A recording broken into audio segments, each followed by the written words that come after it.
Grand Rising. Don't know if you can hear that bird, but that's the kingfisher.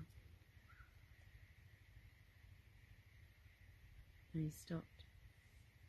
Anyway, Grand Rising.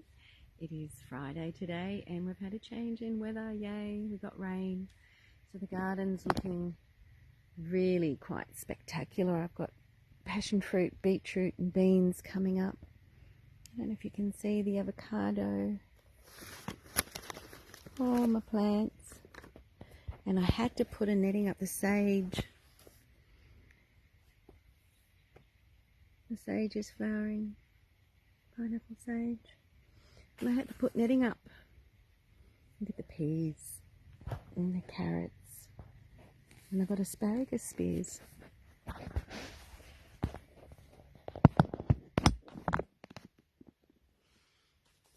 The garden's doing well, so I had to put a net up because the cabbage moths are back. And last year I sat with every celery bunch and picked off hundreds and hundreds of green caterpillars. So this year I'll save having to do that and save killing caterpillars. I just won't let them lay eggs. Hopefully that works.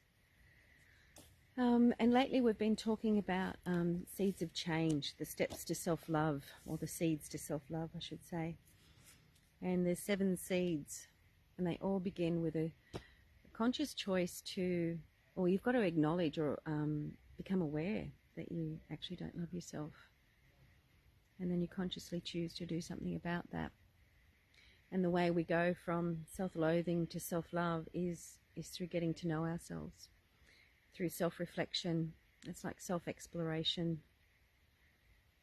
Meditating to hear ourselves, that's a really good, well, it's probably the only way, really, to get to know yourself is by listening, taking time out to consciously choose to listen to yourself. With that self-reflection, that takes seed and blossoms into self-awareness. And that's when you start to become aware of your thoughts, your reasons, your actions, your deeds, your story, your hopes, dreams, desires, your goals. You become self-aware, and through that learning process about yourself, you start to accept yourself for who you are or why you are, how you are, based on your story, your lived experience. And in that process, you learn to self-soothe when you come across those negative thoughts and beliefs about yourself, and you learn to self-correct by replacing them with truth. Not the interpretation of a child who doesn't have lived experience, who doesn't have the language, that doesn't have even the understanding to go, hey, that's not me, that's on you, you're projecting onto me. As children, we don't have that awareness. We absorb and we observe. So it's like talking to that child to rephrase the narrative you have associated with any memories to do with not being good enough, based on your childhood experience. Then that leads to self-respect, because you can see, all of you, why you are, how you are, what you are, where you are, all those kind of things, and respecting that you've gotten this far, you're a good person, you've got values, and you're going to start living by them. This then plants the seed of self-trust. And self-trust is a big one. That's like self-faith, and self-protection. And self-trust is boundaries. The more that we can live by our values, which is self-respect, we can apply our boundaries to support that from an open, loving space. And boundaries is a tricky one. If you've not been brought up with boundaries or taught about boundaries, it can be tricky going from no boundaries, swinging the pendulum, to boundaries, and then learning the balance of then how to implement them. What are they? What boundaries are suitable for me? Can be different for everybody, and not everybody has to understand your boundaries and why they are. It's important for you. As long as you're not harming anyone, and this is what I found that I was butting up against people. I was hard, and that's a learnt behaviour from the family dynamic, the family dysfunction of being hard, and learning I can soften with those boundaries. And that's a practice, because you're undoing generational, I guess, patterning, as well as your own lived experience of not being hard, but being not soft, probably not, and pliable. You don't need to lose integrity of your boundaries, but you can certainly flow around people, flow past people, instead of catching on them and butting up against them. It's just knowing these are my boundaries. I love my boundaries because they protect me, they help me.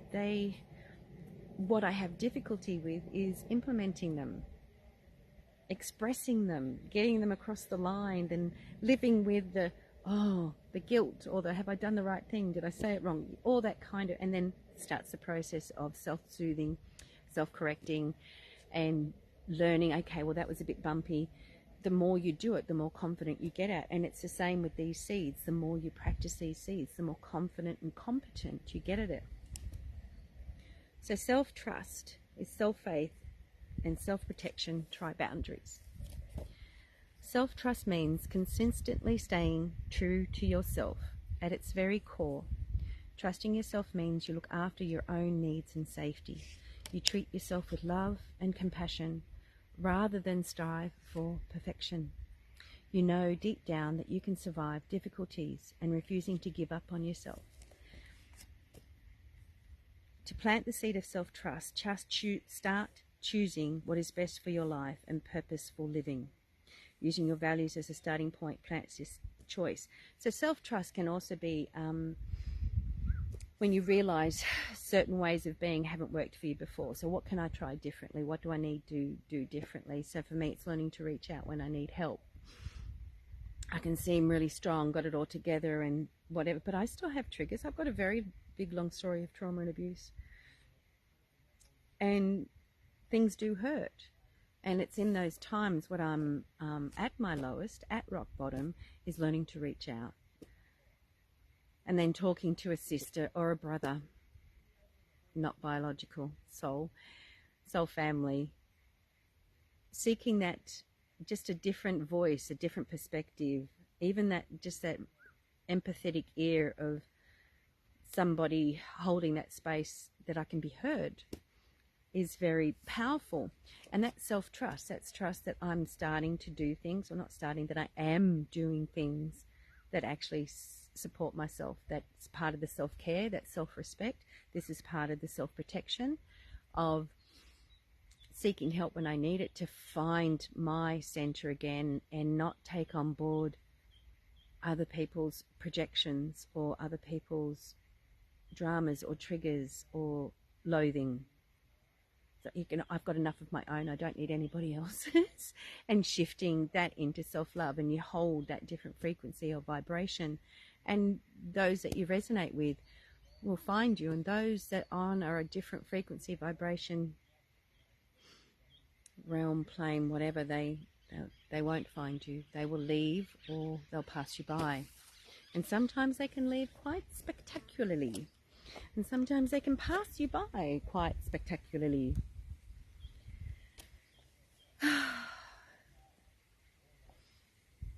To plant the seed of self-trust, start choosing what is best for your life and purposeful living.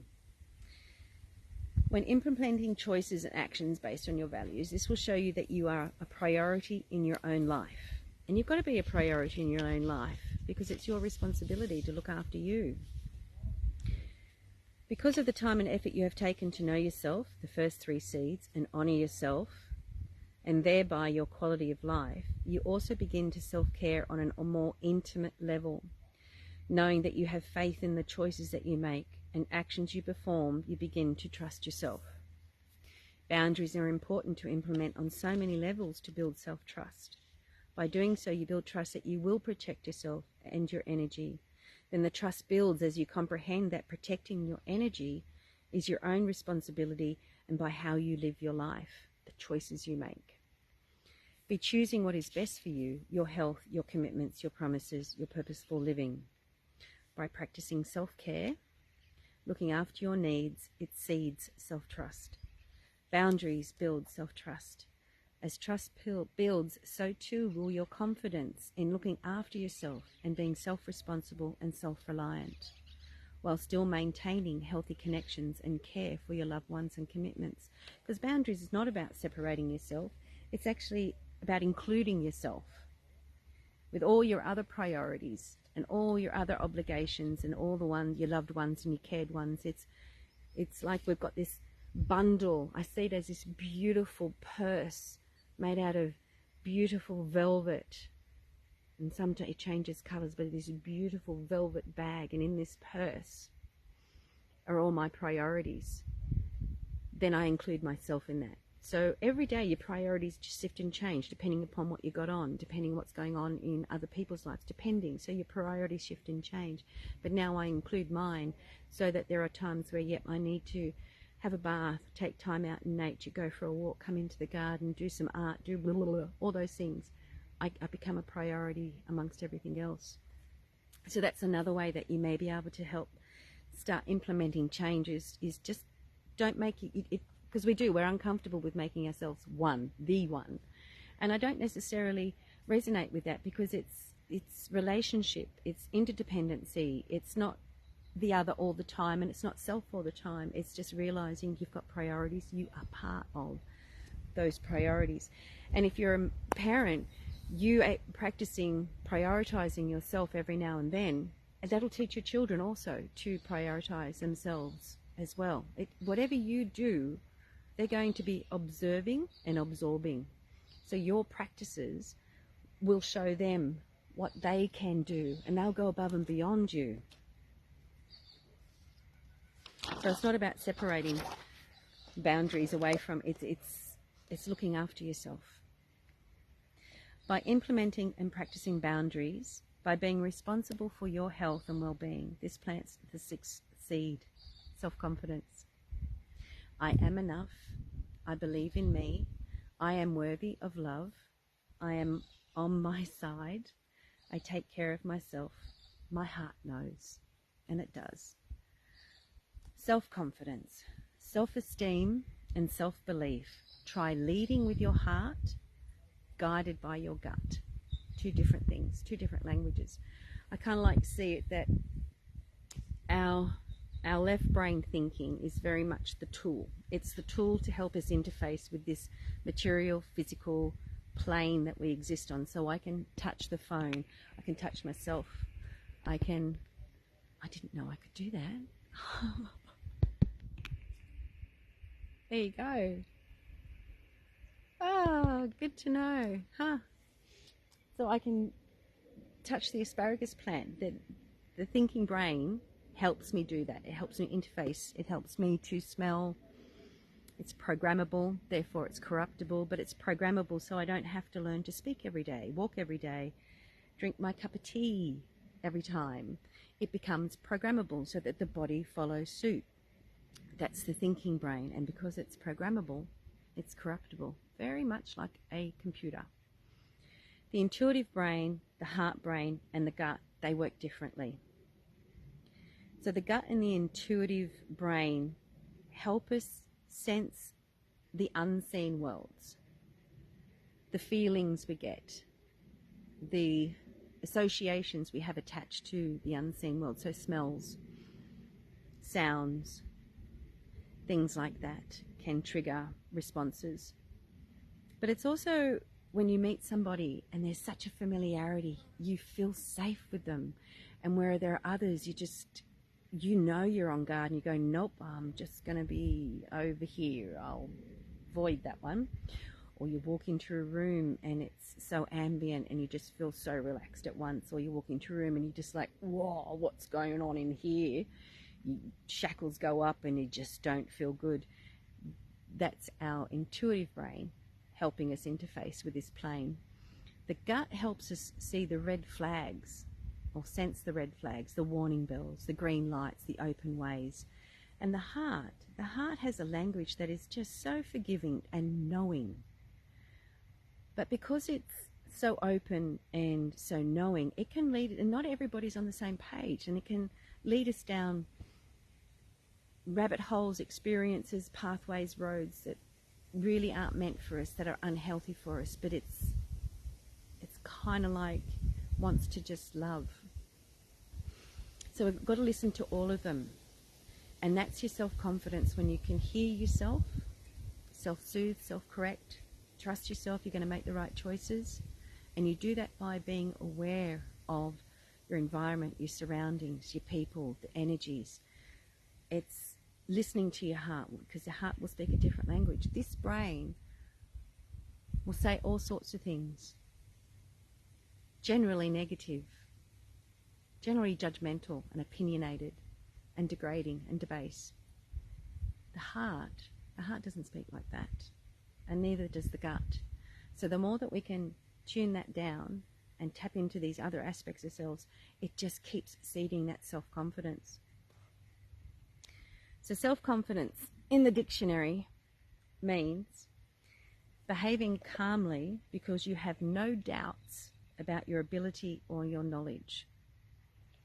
And the more you research, the more you learn, the more you practice, the more you expand your wisdom, it does. Again, it builds confidence. Self-confidence seeds naturally once we have grown through the seeds to self-trust. It just does. When we start to reflect, aware, accept, respect, trust, have all those seeds behind us, you naturally start to seed self-confidence. The confidence that seeds from self-trust frees your mind from feeling disempowered to self-empowered and loving all the aspects and gratitude for the growth this seeds brings. It doesn't matter what anyone else believes about you. What matters is what you believe about you. To know what you believe about yourself, you must begin with the first 3 seeds. No doubts does not mean only knowing your gifts and strengths. It is also knowing your curses and weaknesses. Not to judge, belittle, or wallow with them, but just to be self-aware. So no doubts about your abilities and knowledge means all-encompassing of what you can and cannot do, so that you choose wisely. So you know what works and what doesn't work for you, what lifts you up, what brings you down, what heals you, what harms you. When we get to this seed, we already know ourselves on an intimate level enough to realize the mind is not all-knowing. The mind is programmable, therefore corruptible. There we go. It will talk you into things, out of things, around things, and even have you believing lies all your life. The mind is a tool that helps us relate to our environment only. Our heart, which we have now connected into by the seeds we previously planted, has become our driving force. We have now more neuro pathways in our heart and gut than our brain. Our heart speaks of wisdom, love, and compassion. Our intuition is our navigator through life, showing us red flags, warning bells, brick walls, dead ends. But it also shows us green lights, ways forward, energy flowing, and open doors.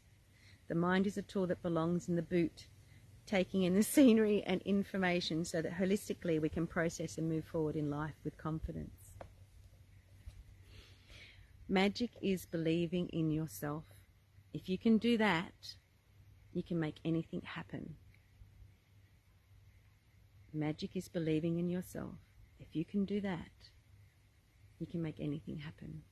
Isn't that beautiful? So that's self-confidence, self-trust. All the seeds before lead to build up self-confidence.